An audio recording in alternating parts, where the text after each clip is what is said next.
Hello YouTube, it's Mr. Analytical here, and I'm just going to show you a few things that I've done to try and optimize battery life. So obviously you could keep your watch off forever and it would last for a long time, but I'm sure you don't want to do that because it's a nice watch and very useful. So you can see the watch face that I've selected here.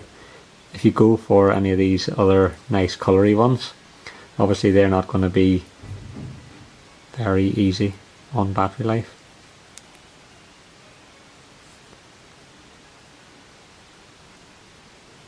So something like this one is using very little pixels and will be easier on battery life. So the other things that I do, if you pull down from the top, you'll see your little brightness indicator.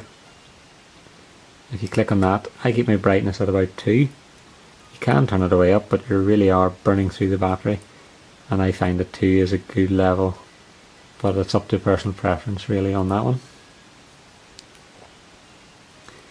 So another thing is, if you're going to not be using your watch in terms of notifications and you just want it to act like a watch, just go into flight mode, and that'll disable all the calls and so on, and it'll also turn off Wi-Fi and Bluetooth, and that'll save your battery. So if you're driving or something and you already are connected to hands-free and you won't be using the watch, you can just pull that down and hit the little airplane mode. Another thing again that saves battery is if you go into do not disturb mode, and that actually turns the screen off, and you'll find that the screen doesn't even turn on when you bring your wrist round. So if I enable do not disturb and let the screen go off here, so that takes 15 seconds to go off by default.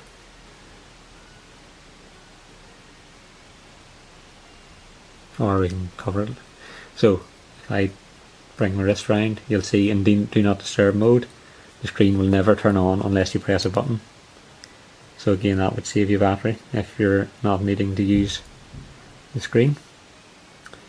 So also a note on the Bluetooth and Wi-Fi. If you're using Bluetooth, you don't need Wi-Fi, and if you're using Wi-Fi, you don't need Bluetooth. So your notifications will push through on either of those settings. So if you go into settings and really select there in connections, your Bluetooth will be on and your Wi-Fi will be on, but you'll see here I've got Wi-Fi off because I'm outside a Wi-Fi hotspot. So just keep on whatever you need. So if you're using Bluetooth, keep it on, and turn Wi-Fi off, and vice versa, and that'll save you battery power.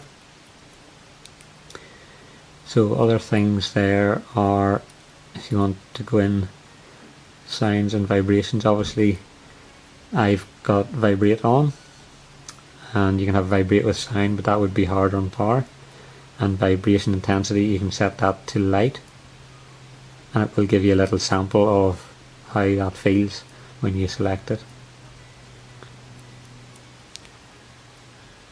And you can have set different vibrations, so it's just a matter of keeping everything to a minimum there. In terms of display, keep the brightness at 2 as I've mentioned, auto low brightness on, and you can actually change your screen timeout. If you have it at any of these long timeouts, make sure you keep it down at 15 seconds, which is the lowest. And if you want to be really tight on battery, if you're running low, you can go into power saving mode, and I have actually another video showing how that works, but it basically goes black and white. The other thing is not to use your always on watch face, because actually the wrist movement actually works quite well, so you don't generally need that. So I find that basically I've been getting a good 3 days or more from my watch.